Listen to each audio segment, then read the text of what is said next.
إن الحمد لله نحمده ونستعينه ونستغفره ونستهديه ونعوذ بالله من شرور أنفسنا وسيئات أعمالنا من يهده الله فلا مضل له ومن يضلل فلا هادي له وأشهد أن لا إله إلا الله وحده لا شريك له شهادة تنجي قائلها من أهوال يوم القيامة يوم لا ينفع مال ولا بنون إلا من أتى الله بقلب سليم. إلهي أصبحت ضيف الله في دار الرضا وعلى الكريم كرامة الضيفان تعفو الملوك عن النزيل بساحهم كيف النزول بساحة الرحمن يا من إذا وقف المسيء ببابه ستر القبيح وجاد بالإحسان وأنا المسيء وقد دعوتك سيدي تعفو وتصفح للعبيد الجاني. وأشهد أن سيدنا وحبيبنا محمدا عبده ورسوله وصفيه من خلقه وحبيبه بلغ الرسالة وأدى الأمانة ونصح الأمة وكشف الله تعالى به الغمة وجاهد في سبيل الله حتى أتاه اليقين. اللهم صل وسلم وبارك على عبدك ورسولك محمد وعلى آله وصحبه ومن تبعهم بإحسان إلى يوم الدين. أما بعد فإن أصدق الحديث كتاب الله تعالى وخير الهدي هدي نبينا محمد صلى الله عليه وسلم وشر الأمور محدثاتها وكل محدثة بدعة وكل بدعة ضلالة وكل ضلالة في النار. أيها المسلمون أوصيكم ونفسي أولا بتقوى الله تعالى ولزوم طاعته ومن يتق الله يجعل له مخرجا ويرزقه من حيث لا يحتسب والذي يعطينا الضمان المعيشي لنا ولذريتنا في التقوى والدعوة إلى الله فيقول سبحانه وليخشى الذين لو تركوا من خلفهم ذرية ضعافا خافوا عليهم فليتقوا الله وليقولوا قولا سديدا. وأحذركم وأحذر نفسي من مخالفة أمره وعصيانه ومن يعص الله ورسوله ويتعد حدوده يدخله نارا خالدا فيها وله عذاب مهين. فليحذر الذين يخالفون عن أمره أن تصيبهم فتنة أو يصيبهم عذاب أليم. أيها الأحباب الكرام حياكم الله جميعا طبتم وطاب سعيكم وممشاكم وتبوأتم بإذن الله تعالى من الجنة منزلا.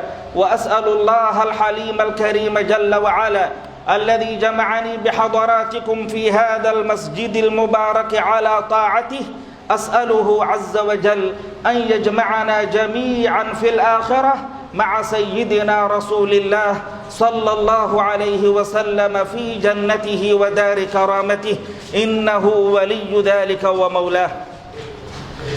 أيها الصائمون القائمون الراكعون الساجدون يتفضل علينا ربنا تبارك وتعالى بمواهب وعطيات ونفحات يجود بها على من يشاء من عباده فيغتنم الصالحون نفائسها ويتدارك الأوابون أواخرها ليال مباركة وأيام ميمونة قد أوشكت على الرحيل وما بقي منها إلا سبيعات. أيها الصائمون صمنا وقمنا وتبنا وتضرعنا وقرعنا وسألنا فلله الحمد والمنة ونسأل الله القبول منا الصيام والقيام إنه واسع الإفضال. أيها الصائمون بالأمس القريب رحبت الأمة الإسلامية شهرا عظيما وموسما كريما وها هي الآن تودعه وتحزن لفراقه القلوب المؤمنة وتحزن لفراقه القلوب المؤمنة. وقد كنا بالأمس القريب نتلقى التهاني لبلوغه، واليوم نتلقى التعازي لرحيله وفراقه. بالأمس القريب كنا نترقبه بكل فرح وسرور وخشوع، واليوم نودعه بكل الأسى والدموع. وتلك سنة الله في أرضه، وتلك سنة الله في خلقه. أيام تنتهي وأعوام تنقضي إلى أن يرث الله الأرض ومن عليها وهو خير الوارثين. أيها الصائمون، لقد مضى شهر رمضان، والله مضى شهر رمضان وهو شاهد لنا أو علينا، شاهد للمشمر بصيامه وقيامه، وعلى المقصر بغفلته وإعراضه. ولا ندري يا عباد الله، ولا ندري يا عباد الله، هل ندركه مرة أخرى أم سيحول بيننا وبينه هاذب اللذات ومفرق الجماعات؟ هل سندركه مرة أخرى أم يحول بيننا وبينه هاذم اللذات ومفرق الجماعات؟ إنه قد عزم على الرحيل، وهو شاهد لكم أو عليكم بما أودعتموه فيه عند الملك العلام جل جلاله، ليفتح كل منا صفحة المحاسبة لنفسه، ليفتح كل منا صفحة المحاسبة لنفسه. هل نكون كما كنا في رمضان أم نتغير؟ هل نجتهد كما كنا نجتهد في رمضان أم نتغير؟ كيف نكون بعد رمضان؟ هل نواصي فيما بيننا بالصبر والتقوى؟ وهل نتواصى فيما بيننا بالحق والصبر؟ وهل نواصل الأعمال بعد رمضان؟ كيف يكون حالنا بعد رمضان؟ وما مدى تأثيرك على السلوك والأخلاق والقيم؟ وهل تحسنت أخلاقنا؟ وهل رحمنا المساكين والفقراء؟ وهل تخرجنا من مدرسة رمضان بشهادة التقوى؟ وهل اسأل نفسك الآن، افتح صفحة المحاسبة لنفسك. وهل نكون كما كنا في رمضان؟ وهل نتأسى بالسلف الصالح الذين كانت توجل قلوبهم وتحزن نفوسهم لفراق هذا الشهر الكريم المبارك؟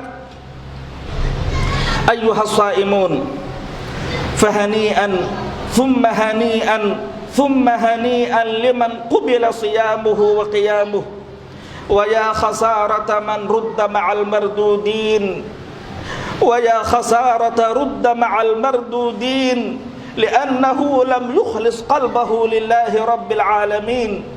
يمر عليه الموسم تلو الموسم، ورمضان تلو رمضان، والصلاة تلو الصلاة، والطاعة تلو الطاعة، والعبادة تلو العبادة، وهو غافل عن معان أودعت في هذه المواسم. يمر عليه مر السحاب، يمر عليه مر السحاب، وليس له طمع في عطاء الملك الوهاب، وليس له معاملة إلى رب الأرباب، وليس له شوق إلى معاملة رب الأرباب. فأي عيشة من كانت هذه حالته؟ بئست الحالة لمن أرسل الله له بالدلالة وتلقى الدلالة بقلب غافل لاهٍ، وانشغل بكثرة الأولاد والأموال ونسي يوم المعاد.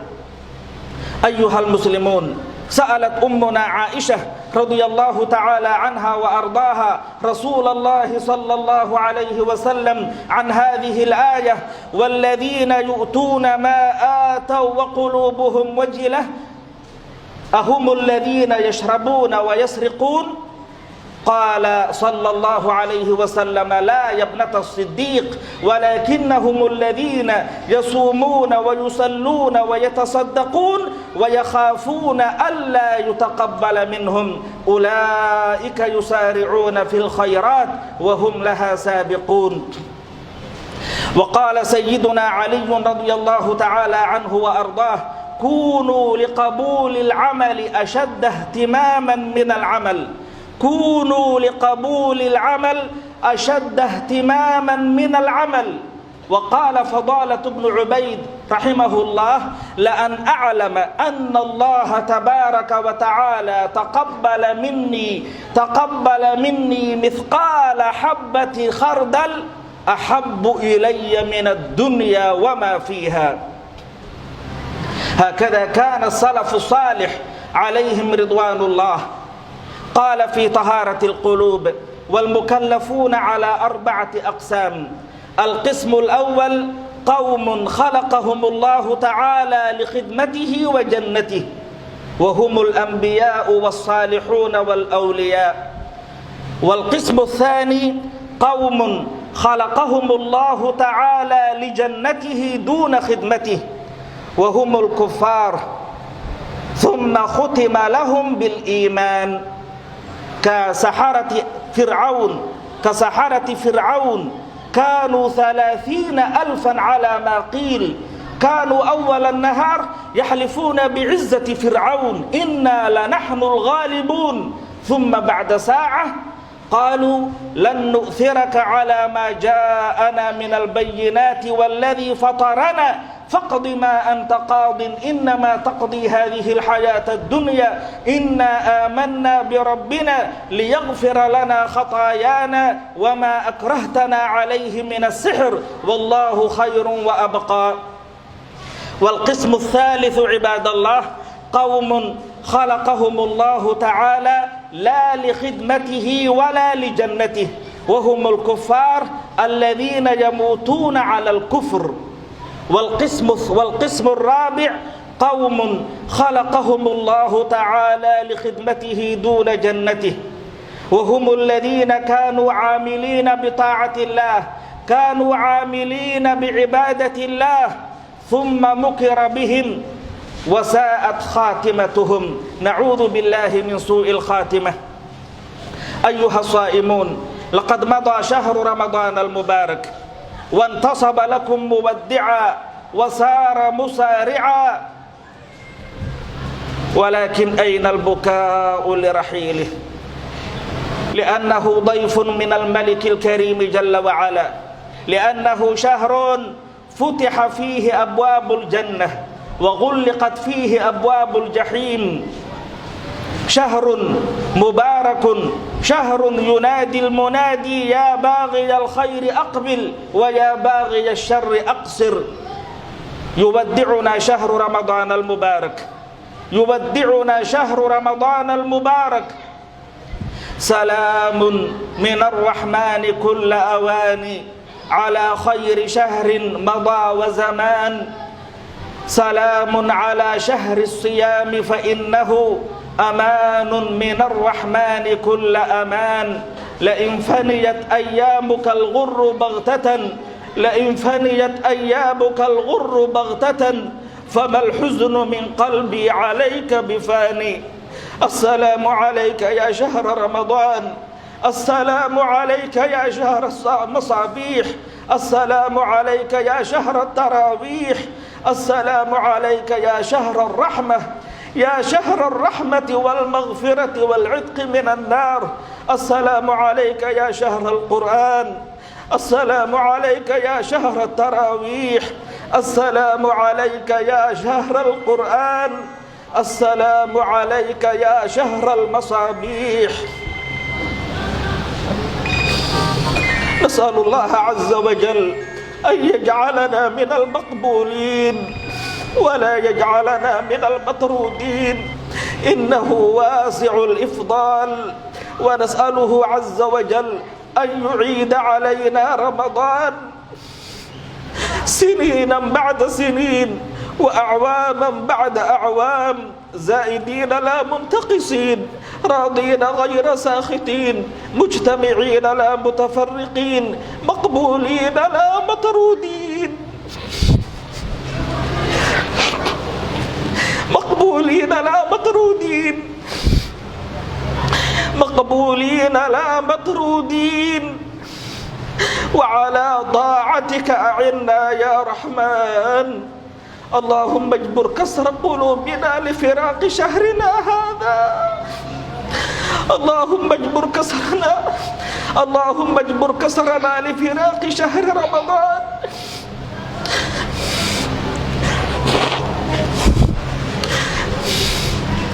اللهم اجبر كسرنا، اللهم اجبر كسرنا لفراق شهر رمضان، واجعلنا من المقبولين برحمتك يا أرحم الراحمين. اللهم إنك عفو تحب العفو فاعف عنا. اللهم إنك عفو تحب العفو فاعف عنا. اللهم إنك عفو كريم تحب العفو، تحب العفو، تحب العفو فاعف عنا يا كريم. أقول ما تسمعون وأستغفر الله العلي العظيم لي ولكم ولكافة المسلمين والمسلمات، فاستغفروه وتوبوا إليه إنه كان للأوابين غفورا.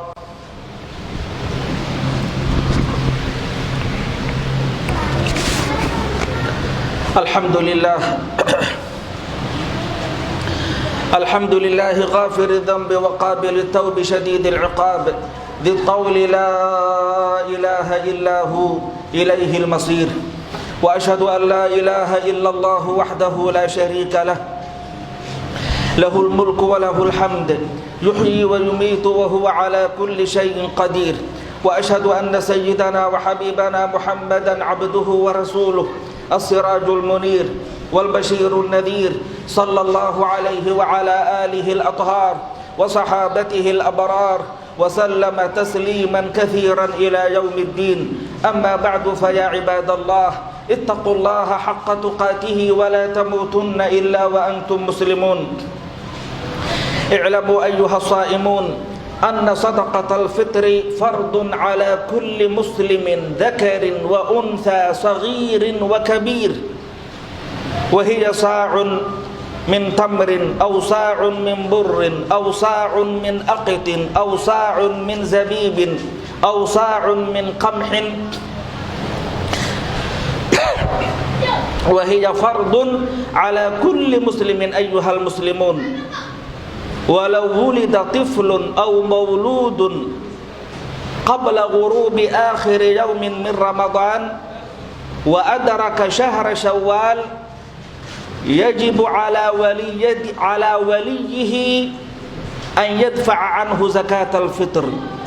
ويقول العلماء يستحب إخراج الجنين الذي في بطن أمه، لكن هذا ليس فرضا، إنما هذا مستحب.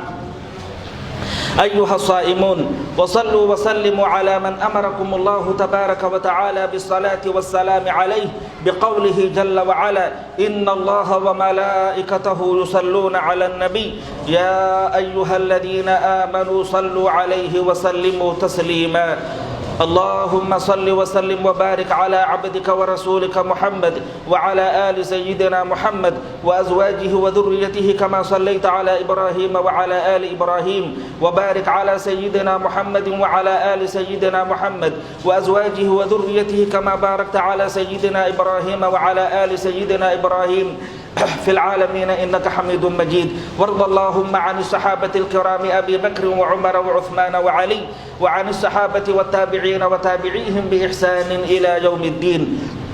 اللهم أعز الإسلام والمسلمين، اللهم أعز الإسلام والمسلمين، اللهم أعز الإسلام والمسلمين، وأذل الشرك والمشركين، ودمر أعداءك أعداء الدين يا رب العالمين. اللهم أرنا فيهم عجائب قدرتك يا قوي يا عزيز يا ذا الجلال والإكرام. اللهم أصلح العباد والبلاد، اللهم أصلح العباد والبلاد، اللهم أصلح العباد والبلاد، اللهم ارفع مقتك وغضبك عنا ولا تؤاخذنا بما فعل السفهاء منا. اللهم اغفر لنا الذنوب التي تنزل البلاء، واغفر لنا الذنوب التي تنزل النقم، واغفر لنا الذنوب التي تبدل النعم، واغفر لنا الذنوب التي تقطع الرجاء، واغفر لنا الذنوب التي تحبس الدعاء. يا من ذكره دواء وطاعته غناء، ارحم من رأس مالهم الرجاء، اللهم ارحم من رأس مالهم الرجاء وسلاحهم البكاء برحمتك يا أرحم الراحمين. اللهم لا تدع لنا في مقامنا هذا وفي هذه الساعة العظيمة وفي هذا اليوم المبارك ذنبا إلا غفرته، ولا هما إلا فرجته، ولا دينا إلا قضيته، ولا مريضا إلا شفيته، ولا ميتا إلا رحمته، ولا عيبا إلا سترته، ولا سائلا إلا أعطيته، ولا حاجة